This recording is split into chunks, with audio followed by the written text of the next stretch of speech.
यह एक अंधे फकीर और एक बादशाह की कहानी है, जहां फकीर बादशाह को एक कीमती सबक सिखाता है। यह रात के आखिरी पहर की खामोशी थी। चांदनी मध्यम रोशनी बिखेर रही थी। एक अंधा फकीर बैठा था, जिसने फटी पुरानी शॉल ओढ़ रखी थी। उसके पुराने गंदे थैले में कुछ सिक्के खनक रहे थे। वह रोजाना यहां आता, अपना कटोरा फैलाता और अल्लाह के नाम पर भीख मांगता। लेकिन आज की रात अलग थी। हवा में एक अजीब सा एहसास था, जैसे कुछ गैर मामूली होने वाला हो। महल के दरवाजे पर हलचल हुई, तेज कदमों की आवाज गूंजी और कुछ पलों बाद एक शानदार लिबास में सजा हुआ शख्स, जो एक आलीशान घोड़े पर सवार था और उसकी कमर से चमचमाती जड़ाऊ तलवार लटक रही थी, फकीर के सामने रुक गया। फकीर ने सिर उठाया और सुकून भरी आवाज में कहा, यह कौन है जो इस फकीर के पास रुका है?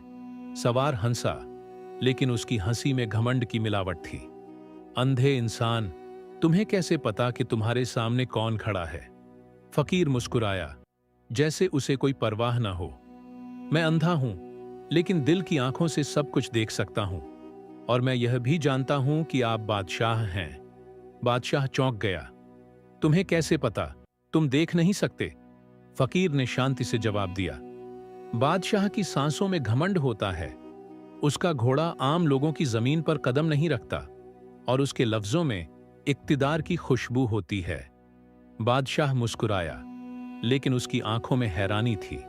फकीर, तुम्हारी अक्ल तेज है, लेकिन क्या तुम जानते हो कि एक बादशाह तुम्हें इनाम दे सकता है या सजा?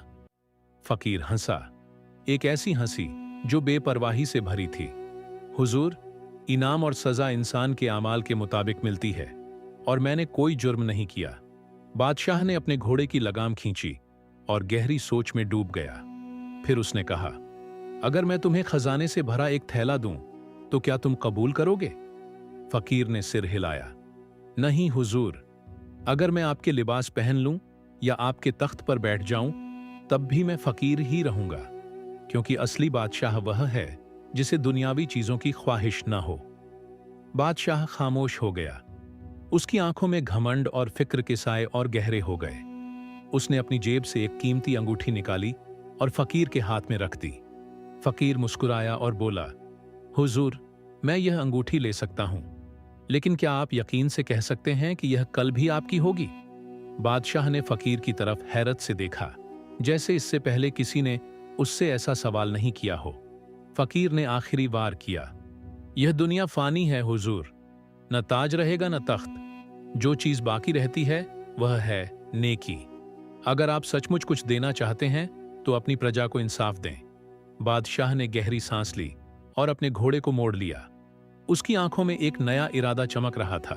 उस रात एक बादशाह फकीर की दरबार से सबक सीख कर चला गया, और फकीर अगली रात फिर वहीं बैठा था, अंधेरे में।